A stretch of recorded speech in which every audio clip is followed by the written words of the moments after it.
All right. Awesome. Hi, everyone, and welcome. My name is Emily Nichols, and I use she, her pronouns, and I am excited to be chairing the 2025 Safe States Annual Conference Planning Committee. I have the privilege of working along three amazing and dedicated leaders, Eva Bland and Kristen Lindemere of Safe States, and my co-chair, Victoria Broussard of Health Resources and Action. We know that every conference is different, and there are a lot of wonderful things that make the Safe States Conference unique, like our commitment to promoting belonging, accessibility, inclusion, and equity, and welcoming new and diverse voices. So, we wanted to offer this as an opportunity to learn more about what kinds of abstracts the committee is wanting to feature this year. So, we really appreciate you joining us for this webinar on how to write an engaging abstract for the Safe States Annual Conference. I'll give a brief overview of our agenda today and then hand it over to Eva, who has been working diligently to incorporate feedback not only from the committee, but also from previous attendees' reviews. You'll go to the next slide, please. Awesome. So our agenda today is to talk a little bit about the Safe States Conference, go over the different presentation formats that we'll have this year, since it's a little bit different than previous years, go over the understanding of the reviewers' expectations and processes, just to make sure that y'all can tailor your abstracts properly. Go over the proposal outline. Eva's done a really good job of putting together some key pieces to make sure to include, and then we'll do questions and wrap up. And if you'll go to the next slide, please. Awesome. So our conference this year is going to be Tuesday, September 9th through Thursday, September 11th in Atlanta, Georgia. We'll be in the Dunwoody suburb, which is on the north side. And it's at the Crown Plaza Atlanta perimeter at Ravinia, which is a really beautiful location. So I'm really excited that they've picked it out. Our theme this year is rising up and branching out. And so we're really hoping that proposals will kind of take that theme in mind and kind of carry it forth. And our audience is pretty diverse. We have state, local, and tribal health departments, hospitals and healthcare, research and academia, some different community-based organizations, and the federal government. And we're expecting probably around 500 attendees this year. And we really want to encourage people of all backgrounds and all stages of their career to submit proposals. We get a lot of people who are new to the injury and violence prevention workforce. And so that information is really good to have. And we also want to make sure that we're responsive to our members so that they keep coming back to the conference. And so having things for people at like mid-level and high level, different understandings and different places in their career is something that we really want to prioritize. And we really want to welcome new and diverse voices. Awesome. Thanks, Emily, for that introduction. I appreciate it. That launches me into a poll question for all of you, which hopefully works because you never know with Zoom, which is how many of you have presented at a Safe States conference before, just to get an idea of who's in the room, who this might be their first time, which hopefully that's a few of you, which would be great. So I'm just going to wait a second. Looks like we have about 85% of you who have filled out the poll. All right, 90%, so that's pretty good. I'm going to end the poll really quick. It looks like we've got quite a few new people, which is wonderful. We're really, really happy to have you guys and have you as a first-time presenter at the conference. That's really exciting.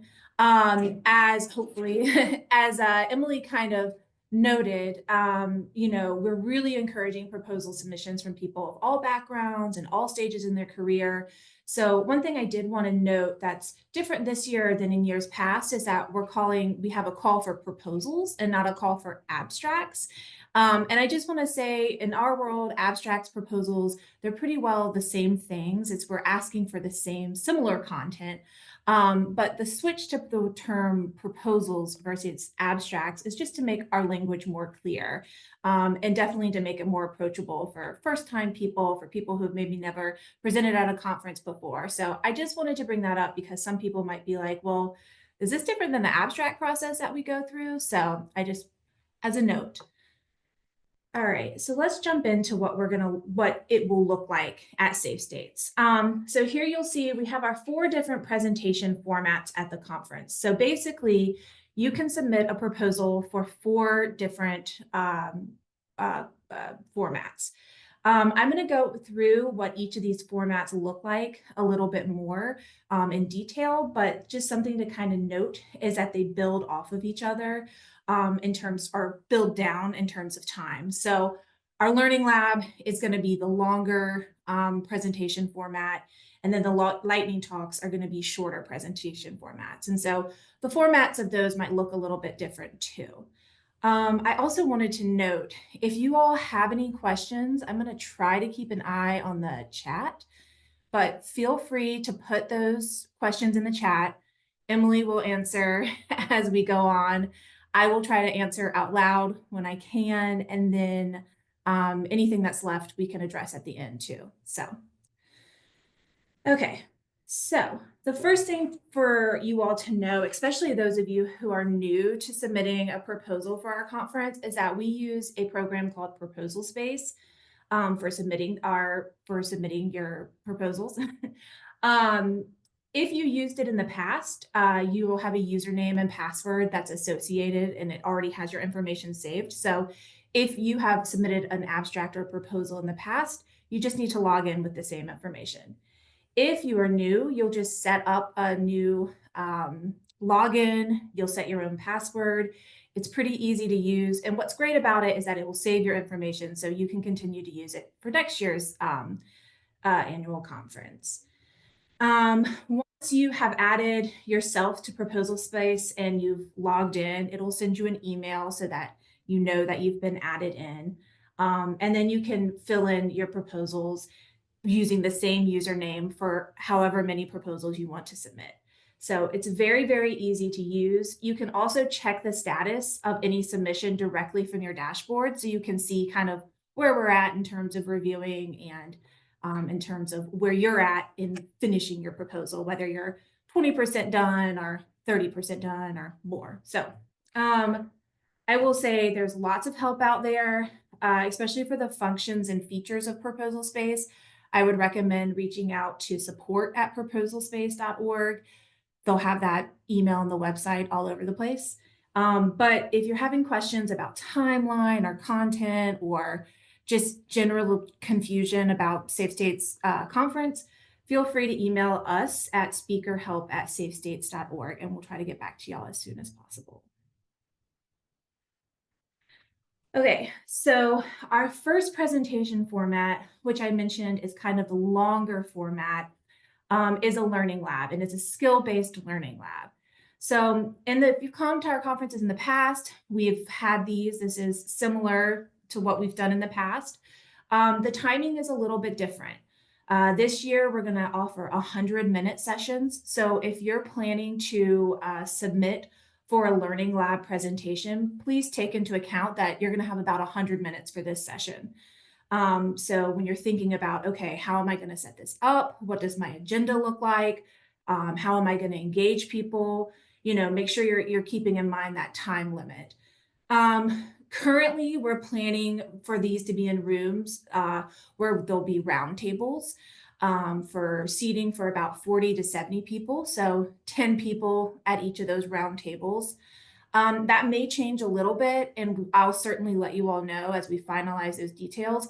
But I tell you that because as you're thinking about building out your learning lab session, it might be helpful just to know, okay, what does the room look like, and how can I kind of bring that into how I'm building out my agenda or how I'm thinking about engaging with people. So keep in mind that there'll probably be rounds in each of these rooms. Learning labs can be conducted by one presenter, or it can be conducted by a group of presenters, up to you all, depending on how you want to facilitate this. We've seen it done many, many ways. So whatever works for you is fine. The big thing with learning labs to keep in mind is that it should be really, really interactive. It should be a hands-on experience. So we've made it really clear in the proposal form what we're looking for, and we'll ask you to kind of identify the specific ways in which you're building interaction, how you're building participation. What skill-based learning project are you bringing to this learning lab? So just something to keep in mind as you're thinking about, okay, well, what do I want to present on and what kind of format do I want to take? A learning lab format is really going to be for those who are trying to teach participants something and you want them to walk away with something. So as part of that, we are asking for the authors of the proposals to kind of outline what your presentation is going to look like. So including all of the information of how it's going to be set up and as well as an agenda. So how you're going to break out that time of 100 minutes. How you build that agenda is really up to you. We've seen it where people say time block of 10 minutes, introductions, 20 minutes, hands-on. This is the hands-on piece that it's going to be. If you want to submit a video kind of explaining the process, we're happy to see that as well. Whatever feels comfortable and most accessible to you is fine for us. We just want to make sure we understand what the actual presentation is going to look like. So I included on this slide some activities to consider for learning labs and making them more hands-on. And certainly there are a million different ways you can do this, but these are things that we have seen in the past or we've encouraged in the past with presenters with learning labs. Role playing, having some kind of interaction where you're demonstrating a skill and allowing attendees to work out something is always fun. It gets attendees up and moving and engaged. So anytime we can get people up and moving and get the energy high is a good thing. Hands-on demonstration is very similar to that. It's bringing an actual something for people to work out together.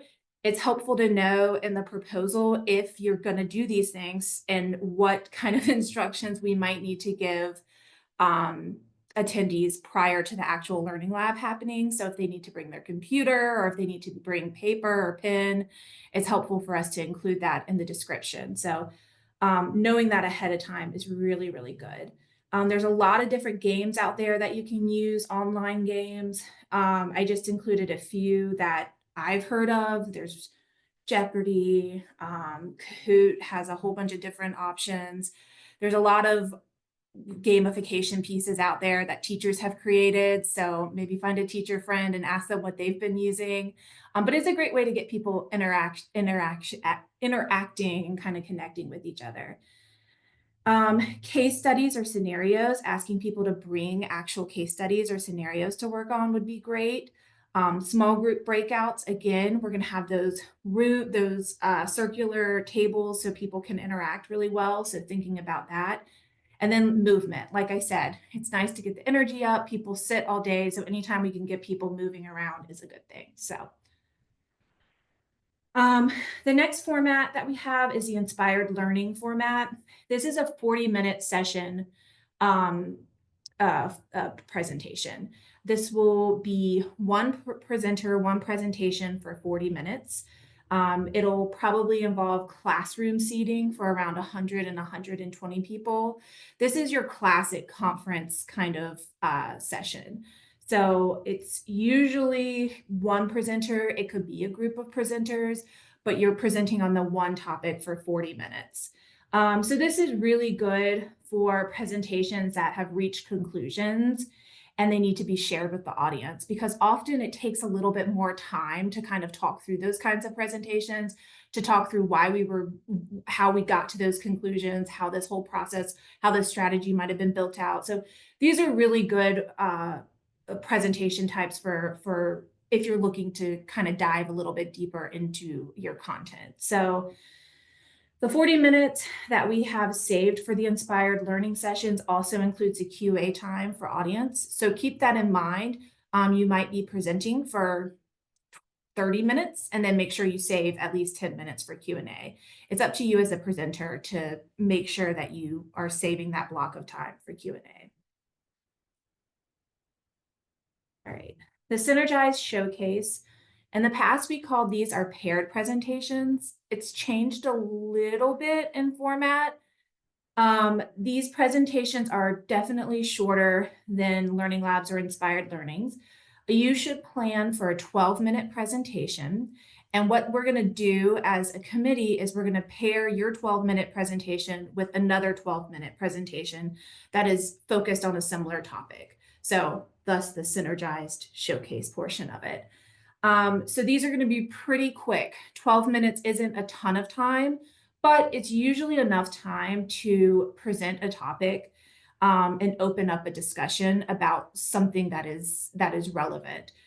So we're saying that these presentations are really suited for focusing on something in development or upcoming work, and it really should provide a space for you all to present on this is something we're working on, we're building on. We may not have the actual results yet, but we are interested in building in this so that people coming to the conference might be able to connect with you and build that kind of network. Q&A for this session will be handled through the conference app, so we're not going to have to save time for the Q&A portion. You're going to present, the next person's going to present, and then that will be the session. So any kind of Q&A is going to be saved for conference app. So as a presenter in that type of session, you're going to need to check in on the conference app and ask and answer questions. And honestly, the goal is that you would connect with people at the conference and they can come up to you at different times in the conference and connect and talk to you. So it's an open session to kind of help build a network. So that is a synergized showcase. And then the last format that we have are the lightning talks, and we have done these in the past as well. Lightning talks are very short. So each round is going to be a total of 10 minutes for each presenter, and we're going to have 4 rounds. So the way the room is set up is that there will be 4 tables or 4 sets of chairs, and each presenter will sit at one table, and then the attendees can walk around from table to table to table. And we'll do that 4 times. So you as a presenter would not move from the table. You would just present kind of the same content 4 times. So like I said, you would have 10 minutes for that. But really the goal with lightning talks is that it's a time for you to interact with people and to share and to kind of network with them a little bit more. So we think of lightning talks kind of as you would a poster presentation. You're welcome to bring resources if you want to have a one-pager to hand out to anybody that comes to your talk, to your room, to your table. I think that's a great way to open the discussion. And then say, hey, this is the project we're working on. This is all the information that we have for you all to look at.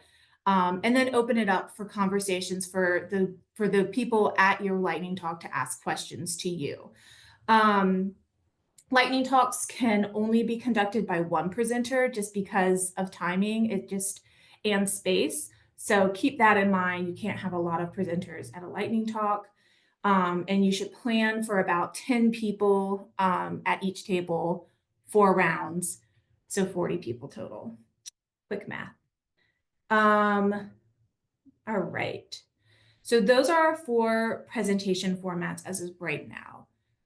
I am checking the chat. I don't see any questions. If anybody has any, you can raise your hand. If not, I can move on. I'll give it a second. And Eva, I just wanted to note, we'll be posting the slides and the recording to the conference website, right?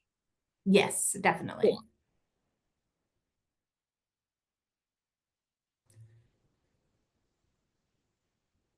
Okay, perfect. We'll go into the next part of this, which we're going to really look at the reviewer expectations and the proposal content. So reviewer expectations, you should know that our review, if you want to be a conference reviewer, that is open currently right now. So anyone in our membership and outside of our membership can sign up to be a conference reviewer.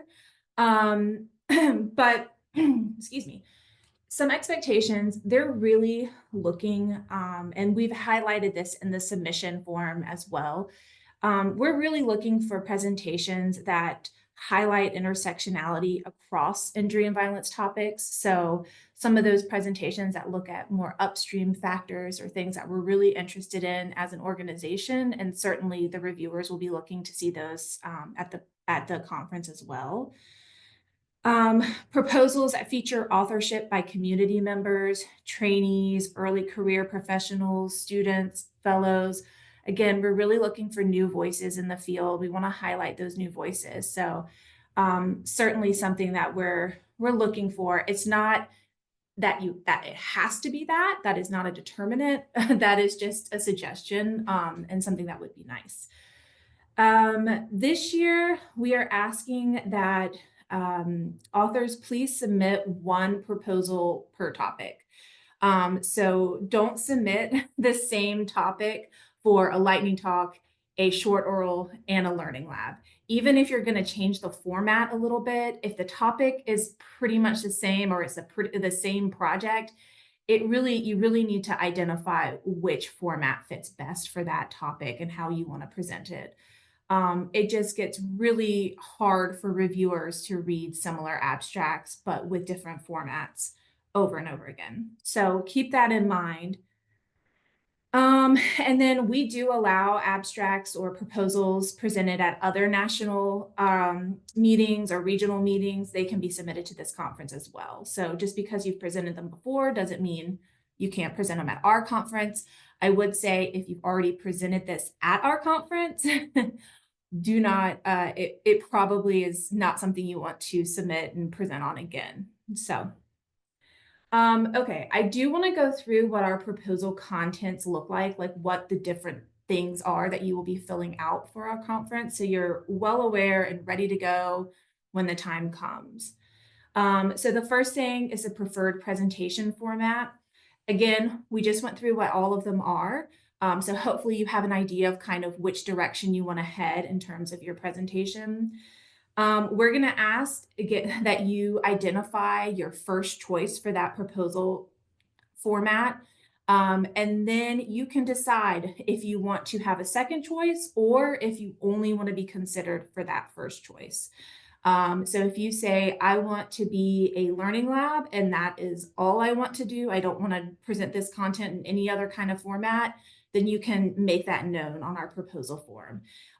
If you put yourself and say, I want to submit as a learning lab, but I'm also interested, if not selected for a learning lab, to present this information as a inspired learning, then you can identify that on the proposal form.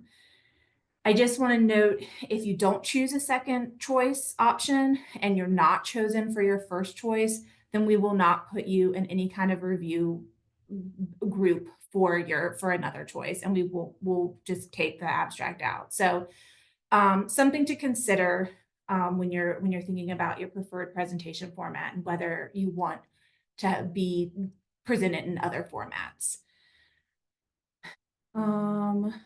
If your presentation format changes, we will let you know. So if you don't get your first choice and you had a second choice put down, we'll let you know which format choice your presentation has been accepted as. So you'll be well prepared to change your content and change your layout based on your new presentation format.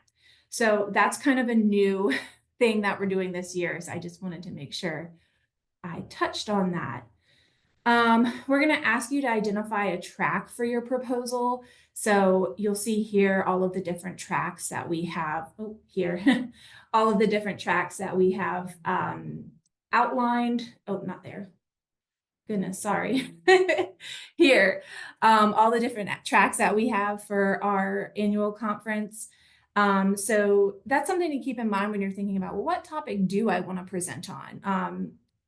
Knowing what tracks we have available might help you kind of figure that out and set your proposal going forward. We are asking that you only select one of these topics.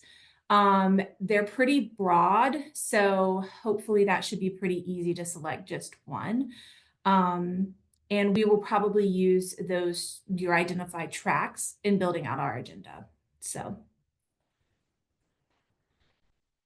Presentation description. So we have two different formats that you can fill in, that you can complete for your presentation description. This is traditionally known as your proposal or abstract narrative.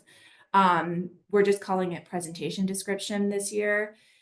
So the two different formats that you could use to submit this is either a written format or a video format. It is up to you, whichever format you feel more comfortable with submitting your presentation description, you can go for. Written format is 250 word session description. And the video format, we're asking for a 7-minute video. Both of these would be uploaded onto Proposal Space. The presentation descriptions, some key things to keep in mind when you're writing these. And we've outlined this on the Proposal Space form, but I think it's important to kind of look at a little bit more closely because I think it really will help you think through how to write a presentation description or a proposal description, abstract description. So the main thing is, what is your topic of your presentation? What are you sharing? What knowledge can we expect to kind of impart on from this presentation? What are the takeaways? So understanding that main topic is going to be step one in your presentation description.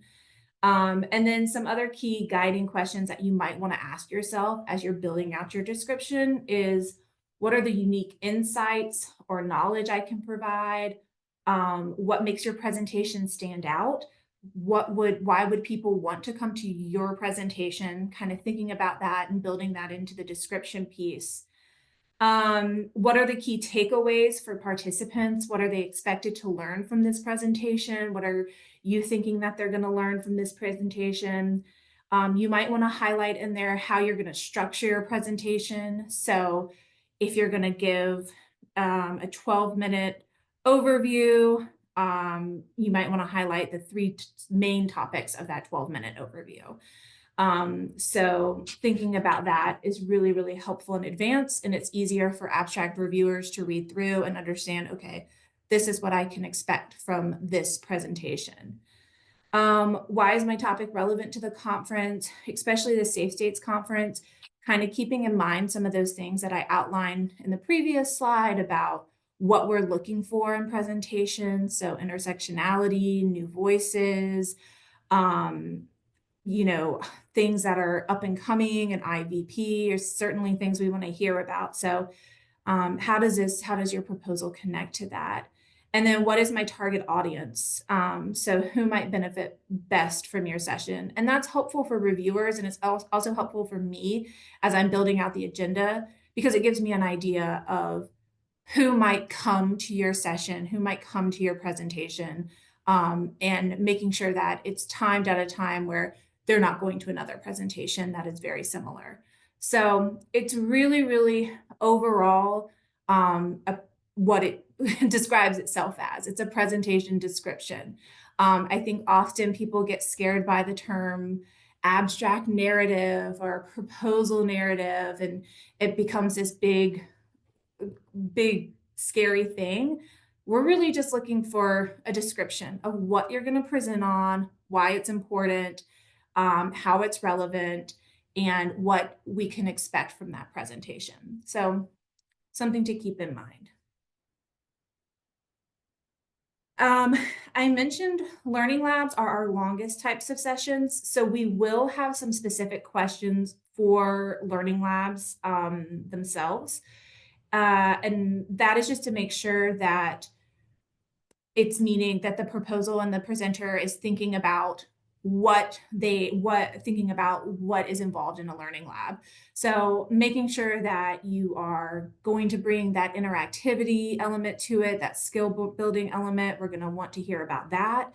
And we're also going to want to have an agenda of your actual learning lab so that we are understanding how you're going to split out that 100 minutes. All right. We ask for learning objectives. These should be pretty clear. As you're building out your presentation description, you should probably already have your learning objectives in mind. You probably should already have an idea of like what you want people to walk away from this session knowing.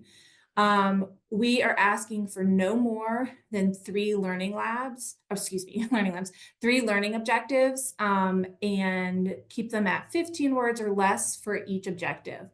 The reason for that is because we're going to use these learning objectives on our conference app.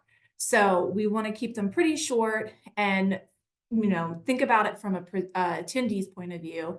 You want to know very quickly what you're going to learn from the session. So very long-winded learning objectives can be a little bit overwhelming for an attendee. So try to keep them short and concise. We recommend starting each learning objective with a verb. Action Words by Bloom's taxonomy level is a resource that you can Google, and it provides you a ton of verbs to give you an idea of what kind of learning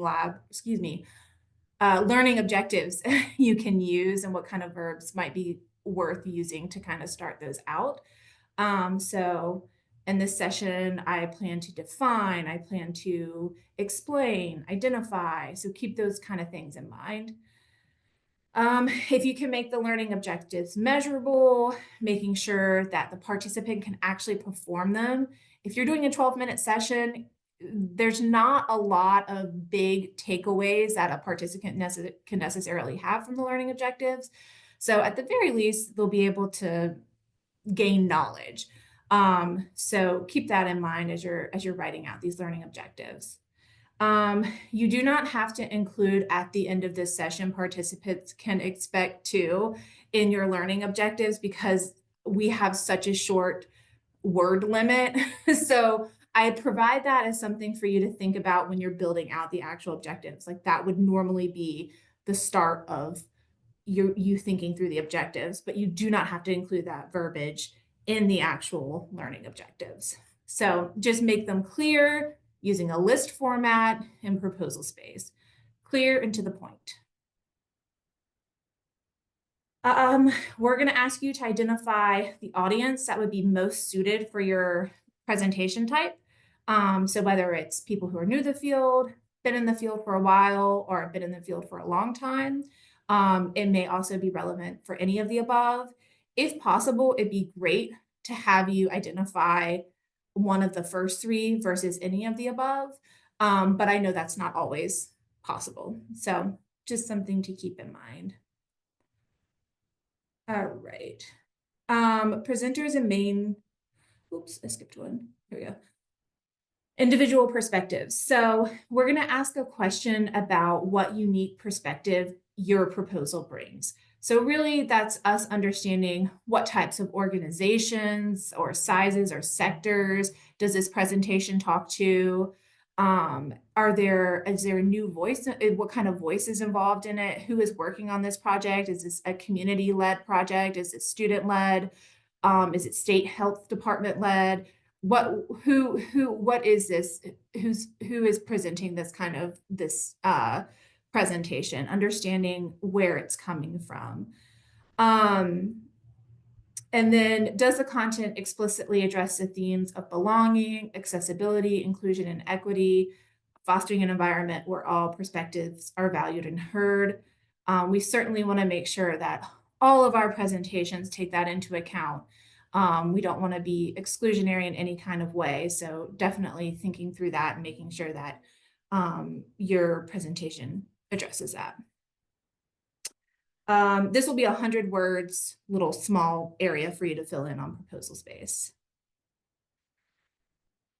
Okay, presenters and main points of contact. So if you're the person filling out the proposal form and you are not necessarily the speaker, and you haven't identified a speaker, that is good to know. So you have to identify at least one point of contact for the proposal submission. Ideally, that point of contact would be the speaker or speakers. But I know that a lot of people are filling out proposals and don't know who is going to be the speaker at that point.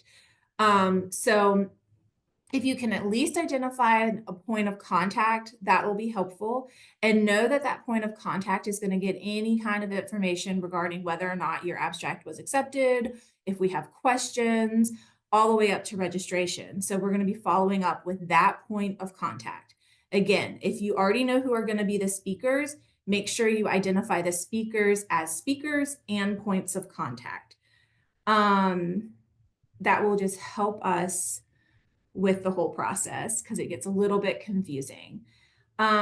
Keeping in mind that if you're applying for a lightning talk or a paired presentation, or which is the synergized showcase presentations, we only allow one speaker for those presentation formats.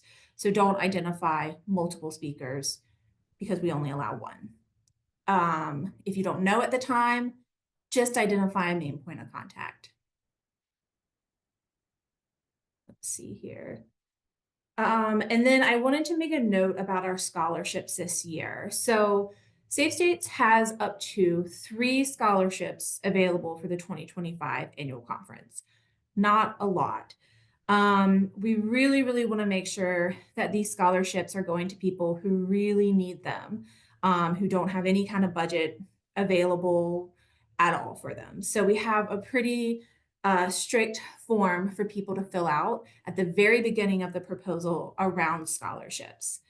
One thing to keep in mind about if you do say, yes, I want my proposal to be considered for a scholarship.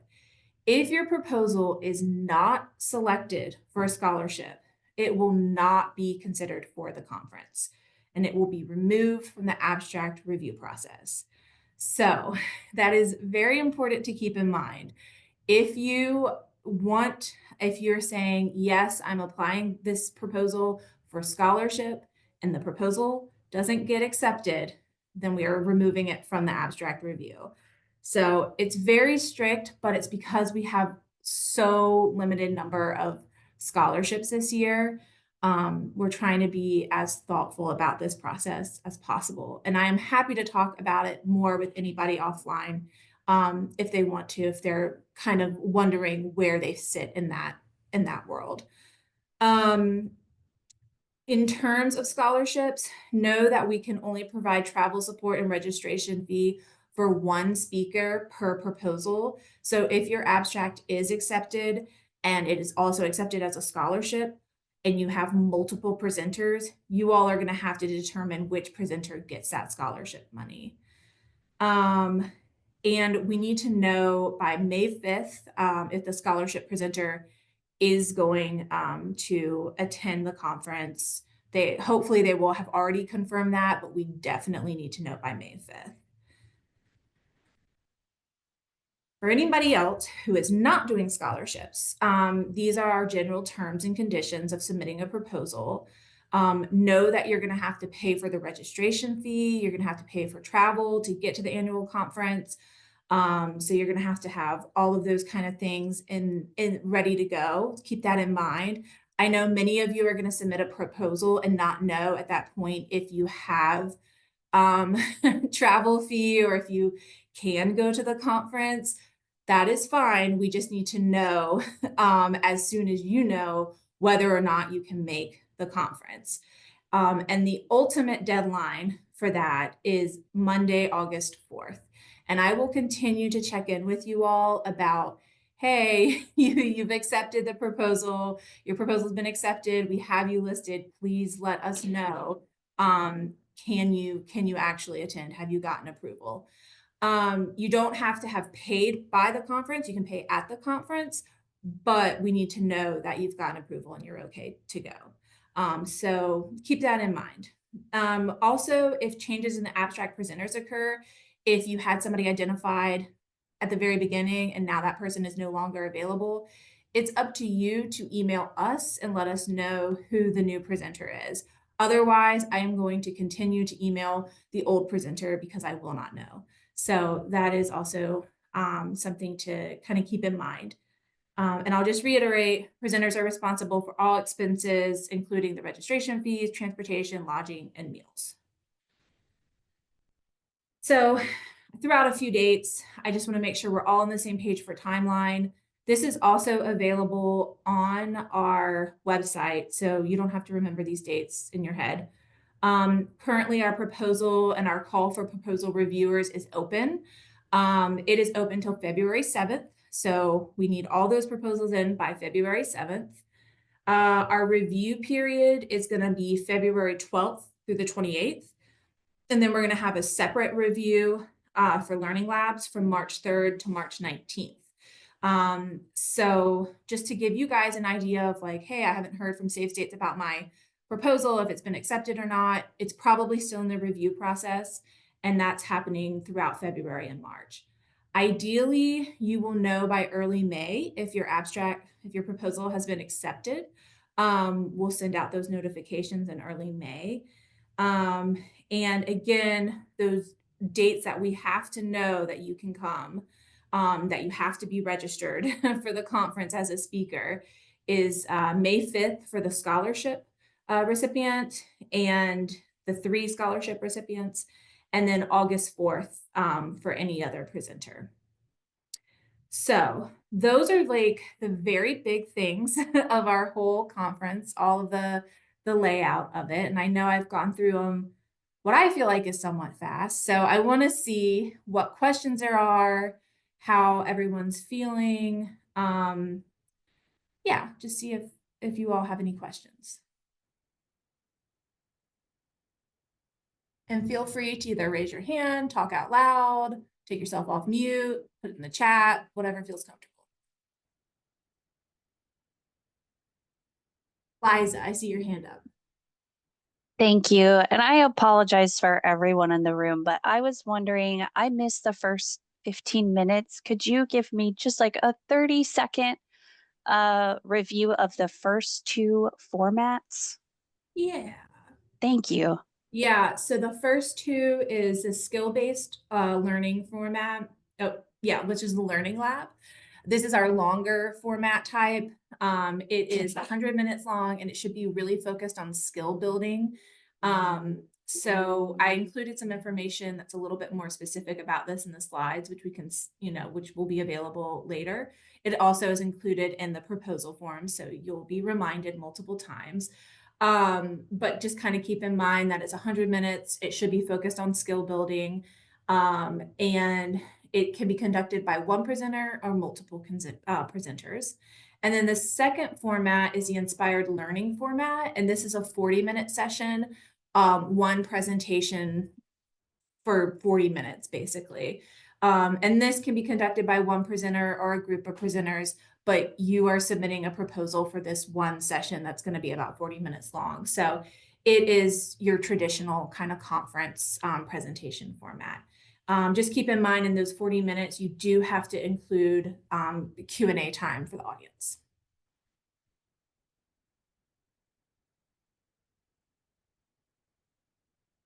Hopefully that cleared that one up. Yeah.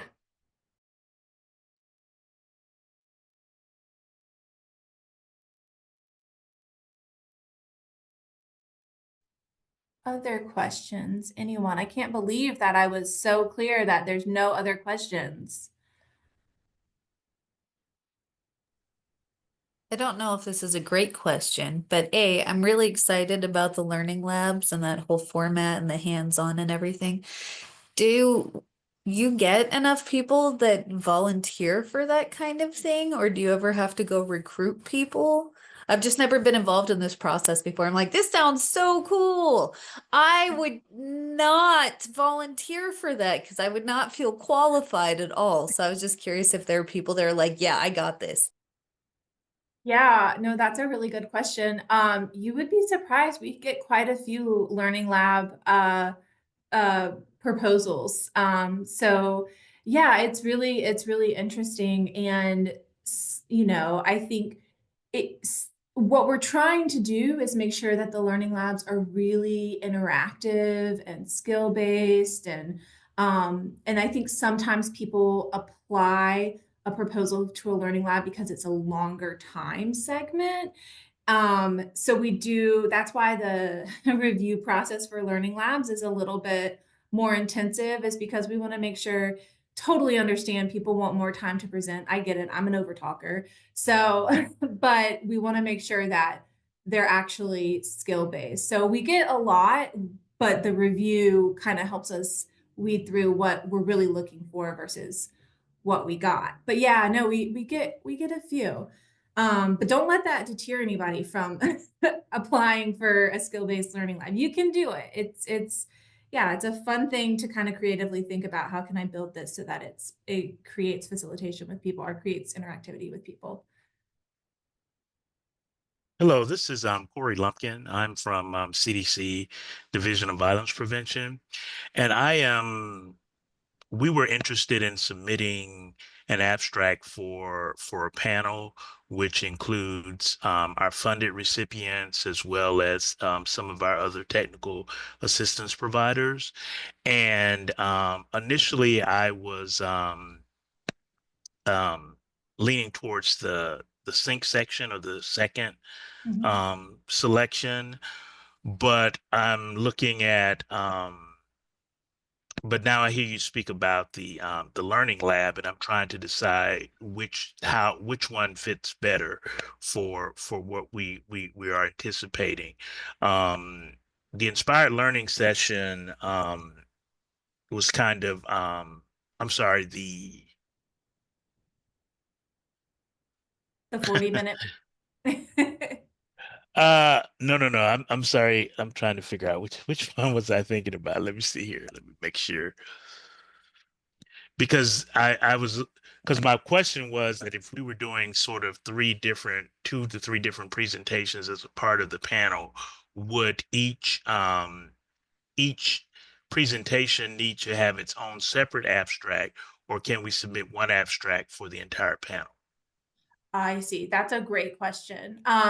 I think in that case, it would make the most sense to to submit one abstract that identifies that there's going to be a panel and there'll be 3 separate presentations within it. And I think the inspired learning standalone presentation that's 40 minutes would be perfect format for what I'm hearing from you all. So I think that should give you enough time for each of those groups to present. It doesn't sound like there's like necessarily any skill building or interactivity for the attendees so I think the inspired learning format, attendees know we're going to sit, this is going to be a panel, we're going to learn from them. And I think presenting it or submitting a proposal with all 3 of those attached to one ensures that they all stay together. What I would hate is that if you submitted 3 separate ones, that we would somehow pair them off and they're not together. So that would be my recommendation. Does that make sense? Yes, thank you. So it's the Sure. inspired learning, but within the proposal, be clear that it's 3 different presentations. That's perfect. Yeah. Okay. All right. That's a Thank great you. question. Thank you.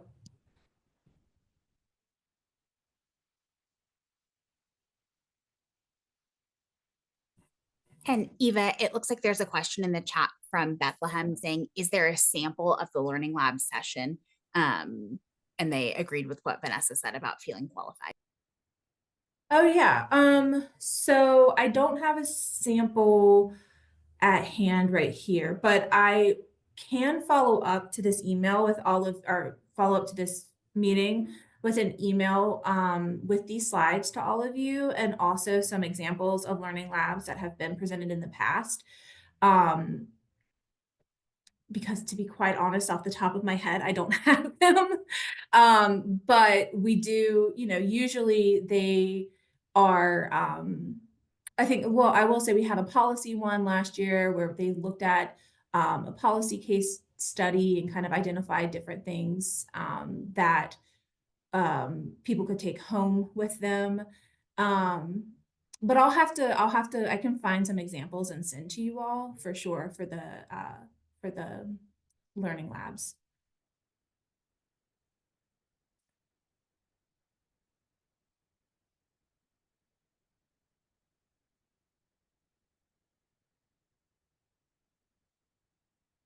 Pull my chat up. Any other questions?